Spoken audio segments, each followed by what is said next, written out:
Fala pessoal, bem-vindos a mais uma análise. Hoje a gente preparou uma revisão super bacana, pensada exatamente para quem está começando medicina ou simplesmente adora a fisiologia clínica.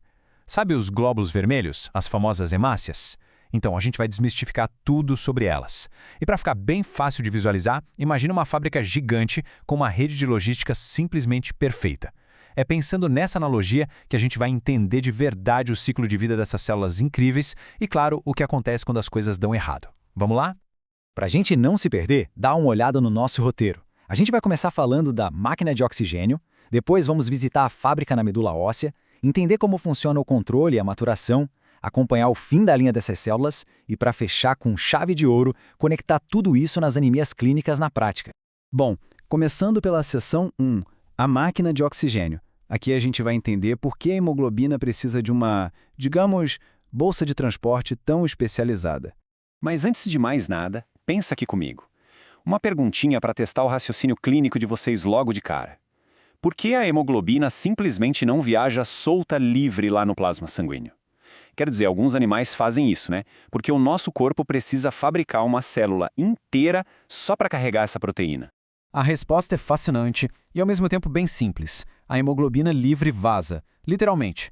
Se ela ficasse solta no nosso plasma, cerca de 3% de toda a hemoglobina escaparia pelos poros dos capilares para o espaço intersticial, ou pior, vazaria pelos rins a cada ciclo do sangue. Imagina o estrago.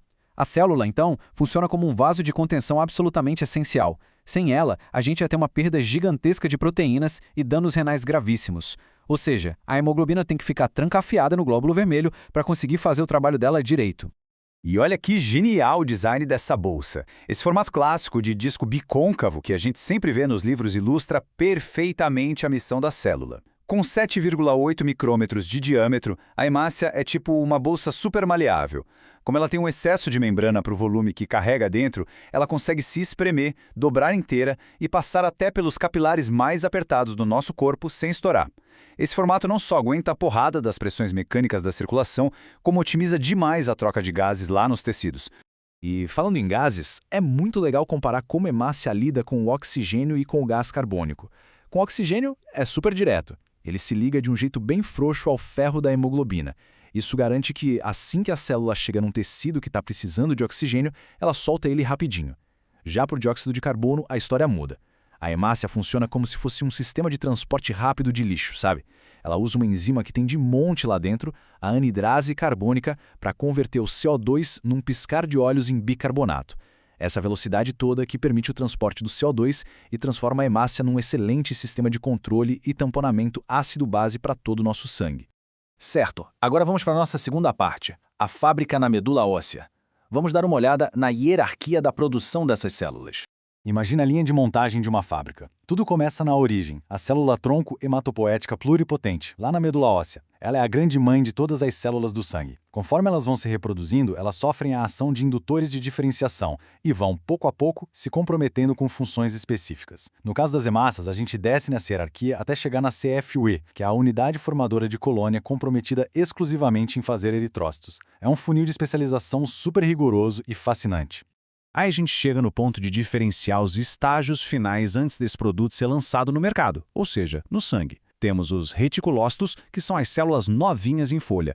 Elas entram na circulação se espremendo pelos poros capilares num processo chamado diapedese. Eles representam menos de 1% do total e ainda carregam os restos de organelas. Mas o eritrócito maduro mesmo, esse descarta completamente núcleo, mitocôndria, retículo endoplasmático, tudo fica oco por dentro para liberar 100% do espaço só para a hemoglobina. E na prática clínica? Bom, a contagem de reticulócitos é o nosso termômetro para saber o quão rápido a medula está conseguindo fabricar células novas naquele exato momento.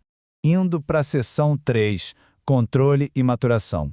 Qual é o papel vital da eritropoetina e daqueles nutrientes essenciais que a gente tanto ouve falar? Deixa eu apresentar para vocês o gerente supremo dessa nossa fábrica, a famosa eritropoetina, ou simplesmente EPO. Presta atenção numa coisa, a produção não é regulada pelo tanto de células que já existem no sangue, mas sim pela oxigenação dos tecidos. Quando rola uma hipóxia, tipo o oxigênio cai, o tecido do rim age como um sensor ultrassensível.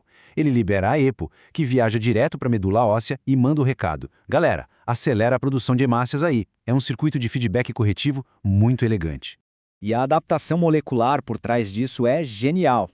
Quando a hipóxia renal acontece, os níveis de um fator de transcrição chamado fator induzível por hipóxia 1, o RIF1, disparam.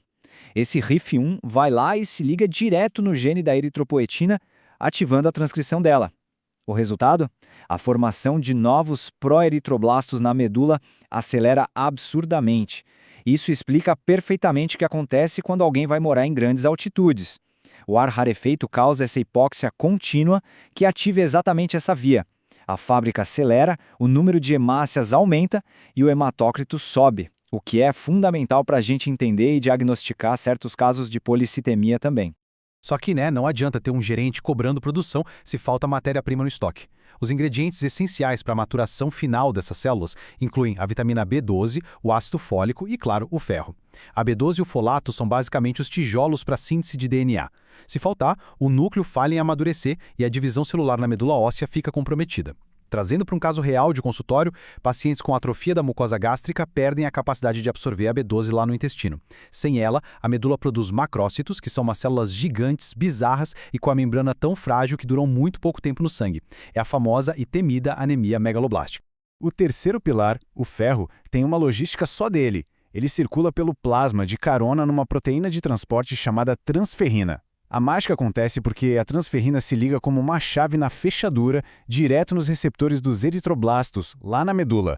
A célula engole isso e entrega o ferro direto nas mitocôndrias para finalizar a síntese do M.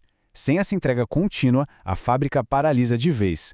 E assim a gente entra na parte 4, o fim da linha. O implacável centro de reciclagem celular que fica no baço. Olha, o descarte dessas células é um processo totalmente programado. Depois de uns 120 dias de vida, as enzimas dentro da hemácia entram num declínio metabólico. Como consequência, a célula perde aquela flexibilidade toda que a gente comentou e a membrana fica rígida e frágil. O grande teste final ocorre na polpa vermelha do baço. Lá, as hemácias têm que se espremer por uns cordões esplênicos que medem minúsculos, 3 micrômetros de largura. Sem a deformabilidade normal, a hemácia velhinha não aguenta a compressão e rompe. Na mesma hora, as células do sistema monócito-macrófago vêm e fagocitam os restos. O ferro resgatado como um tesouro e volta para a circulação através da transferina, enquanto o resto da estrutura vira bilirrubina para o fígado eliminar. É a reciclagem perfeita da natureza.